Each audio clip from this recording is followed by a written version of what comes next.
नमस्ते सदा वत्सले मातृभूमे। मित्रों, कांग्रेस, वामपंथी दल तथा अन्य छोटे छोटे राजनीतिक दल भारतवर्ष को इस्लामिक देश बनाने के फिराक में हैं। हम हिंदू समाज के लोग इसके प्रति जरा सा भी सजग नहीं है। अगर हम इसी तरह से लापरवाही करते रह गए और 2024 में अगर ये किसी प्रकार से शासन सत्ता में आ गए तो भारतवर्ष को इस्लामिक देश बनाने में जरा सा भी देर नहीं करेंगे। ये 2005 में 2011 में ही प्रयास किए थे। उसी समय एक बिल ले आए थे, लेकिन दैव संयोग से उस समय विपक्ष में भाजपा थी, वह बिल पास नहीं हो सका। देखिए वह बिल कौन सा है, आप वीडियो में आगे सुनिए और वह बिल हमारे आपके लिए कितना खतरनाक है।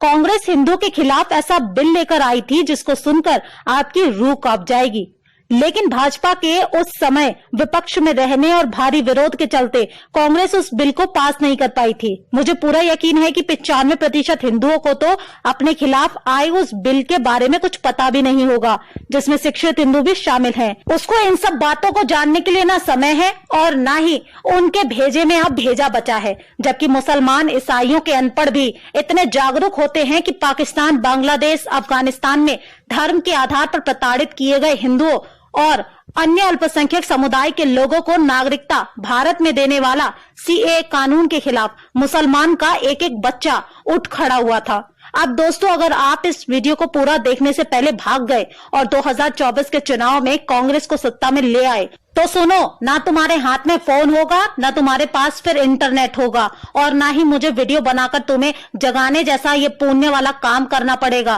क्योंकि सत्ता में आते ही कांग्रेस उस बिल को पास कर देगी जिसे वो 2005 और 2011 में पास करने और लागू करने की कोशिश कर चुकी है। तो दोस्तों, अब मैं आपको इस भयानक बिल की बातों और कांग्रेस की घटिया दिमाग की घटिया चाल को भी दिखा देती हूँ। आखिर क्या था वो दंगा नियंत्रण कानून? तो दोस्तों, ये हिंदू धर्म मानने वालों के लिए फांसी का फंदा हुआ करता था। कुछ एक लोगों को इस बिल के बारे में अच्छे से पता होगा। साल 2011 में इस बिल की रूपरेखा को सोनिया गांधी की एक विशेष टीम ने बनाया था, जिसे एनएसी भी कहते थे। उस टीम में 12 से भी ज्यादा लोग मौजूद थे जो उस समय भी वामपंथी, सेकुलर और लिब्रांडो के भेष में थे, जिन्हें आजकल अरवन नक्सली कहा जाता है। कांग्रेस का कहना था कि इस बिल के जरिए वो देश में होने वाले दंगों को रोक डालेंगे। अब उस बिल में दंगे रोकने के क्या प्रावधान थे वो भी एक नजर देख लीजिए, तो आंखें आपकी पूरी तरह से खुल जाएंगी। इस बिल में पहला प्रावधान था कि दंगों के दौरान दर्ज अल्पसंख्यक से संबंधित कोई भी मामला होगा, उसमें सुनवाई कोई भी हिंदू जज नहीं कर सकता था और ना ही उनके खिलाफ कोई भी हिंदू वकील खड़ा हो सकता था। दूसरा प्रावधान ये किया गया था, अगर कोई अल्पसंख्यक यानी मुसलमान सिर्फ ये आरोप लगा दे कि मुझसे भेदभाव किया गया है, तो पुलिस को अधिकार था कि आपके यानी हिंदू पक्ष को सुने बिना ही आपको जेल में डालने का हक होगा और इन केसों में जज भी अल्पसंख्यक ही होगा। दोस्तों, इस बिल में प्रावधान किया गया था कि कोई भी हिंदू दंगों के दौरान हिंसा, आगजनी, तोड़फोड़ के लिए अल्पसंख्यक समुदाय के विरुद्ध केस दर्ज नहीं करवा सकता। और चौथा, इस बिल का प्रावधान था कि अगर कोई अल्पसंख्यक समुदाय का व्यक्ति हिंदू पर हिंसा, आगजनी, तोड़फोड़, हत्या का आरोप लगाता है, वो भी झूठा भी, तो कोर्ट में साक्ष्य पेश करने की जिम्मेदारी उसकी नहीं होगी। केवल अल्पसंख्यक व्यक्ति मुकदमा दर्ज करवा देना ही उसका काफी था, बल्कि कोर्ट में निर्दोष साबित होने की जिम्मेदारी उस व्यक्ति की होगी जिस पर आरोप लगाया गया होगा। उसमें पुलिस आरोपी व्यक्ति की कोई भी सहायता भी नहीं करेगी। अब दोस्तों, इस बिल का 5वां प्रावधान था कि दंगों के दौरान अल्पसंख्यक समुदाय को हुए किसी भी प्रकार के नुकसान के लिए बहुसंख्यक यानी हिंदू को जिम्मेदार मानते हुए अल्पसंख्यक यानी मुस्लिम समुदाय के नुकसान की भरपाई हिंदू से ही की जाएगी। जबकि हिंदू के नुकसान के लिए मुस्लिम को बिल्कुल भी जिम्मेदार नहीं ठहराया जा सकता था। दोस्तों, छठा प्रावधान इस बिल में ये था कि अगर आपके घर में कोई कमरा खाली है और कोई मुसलमान आपके घर आता है उसे किराए पर मांगने के लिए, तो आप उसे कमरा देने से इनकार नहीं कर सकते थे, क्योंकि उसे बस इतना ही कहना था कि आपने उसे मुसलमान होने की वजह से कमरा देने से साफ मना कर दिया।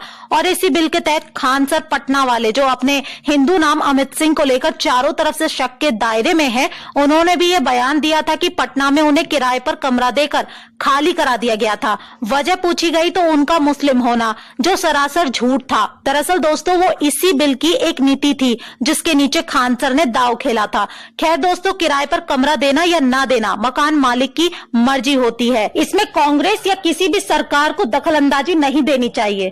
दोस्तों, ये तो वही बात हुई, हमारी बहन बेटियों को छेड़ने वाले किसी भी अल्पसंख्यक के खिलाफ हम हिंदू कुछ नहीं कर सकते थे। मतलब कोई हमें छेड़े तो छेड़ने दो, वरना वो आपके खिलाफ कुछ भी आरोप लगा देगा और आपको सीधा गिरफ्तार, और ऊपर से जज की निगाह भी अल्पसंख्यक की तरफ होने का प्रावधान था। दोस्तों, सातवां प्रावधान था देश के किसी भी हिस्से में यदि दंगा होता, चाहे वो मुस्लिम बहुल इलाका ही क्यों ना हो, दंगा चाहे कोई भी शुरू करता, पर दंगे के लिए उस इलाके के बड़े बुजुर्ग हिंदू पुरुषों को ही दोषी माना जाता और उनके खिलाफ केस दर्ज कर जांचें शुरू होने लगती। और इस स्थिति में भी जज केवल अल्पसंख्यक ही होता, यानी यहाँ भी शांति से रहने वाले हिंदू सजा कि वे दंगे में शांत क्यों थे।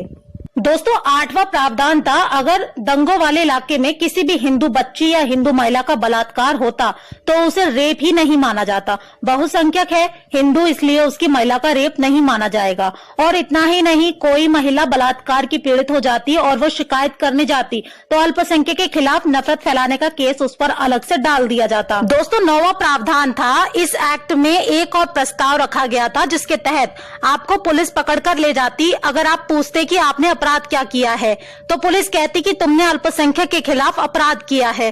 तो आप पूछते कि उस मुस्लिम का नाम तो बताओ, तो पुलिस कहती नहीं, शिकायतकर्ता का नाम गुप्त रखा जाएगा।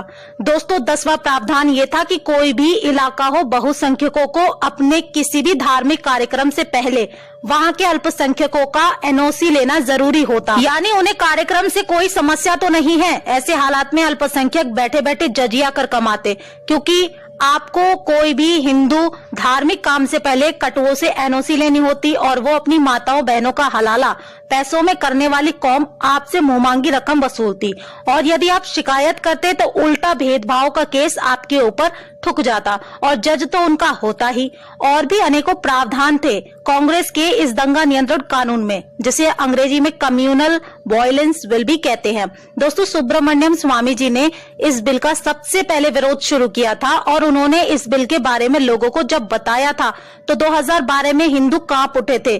तभी से कांग्रेस के खिलाफ हिंदुओं ने एकजुट होना शुरू कर दिया था। अब दोस्तों, आपको वीडियो में बताई गई कोई भी बात अगर झूठी लगती है तो आप सुब्रमण्यम स्वामी जी का पूरा लेक्चर इस कम्युनल वायलेंस बिल पर आज भी यूट्यूब पर मौजूद है। 45 मिनट से ज्यादा का है, आप चाहें तो सर्च करके अच्छी तरह से सुन सकते हैं। अब इसके बाद भी जो हिंदू गौरव, अगर भारत को इस्लामिक देश होने से बचाना है तो इन विपक्षियों को शासन सत्ता में आने से रोकने के लिए हमें सजग रहना होगा और इस वीडियो को अधिक से अधिक शेयर, लाइक करते हुए सब्सक्राइब